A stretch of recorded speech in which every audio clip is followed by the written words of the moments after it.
દ્વારા સમજીએ 24નો વર્ગ 24નો વર્ગ કરવા માટે સૌથી પહેલા તમારે 2નો વર્ગ કરવાનો છે અને 2નો વર્ગ 0 4 એટલે કે 2 ડિજિટમાં જ લખવાનો છે.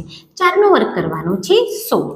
હવે 2 ચોક 8 દુ 16 અને આ જે 2 ચોક 8 દુ 16 જે ગુણાકાર આવ્યો છે એને એકમનો અંક છોડીને લખવાનો છે.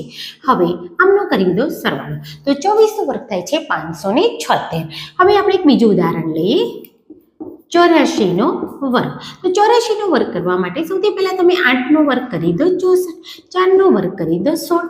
હવે આમનો ગુણાકાર 8 ચોક 32, 32 દુ 64. પણ 64 તમારે ક્યાં લખવાના છે?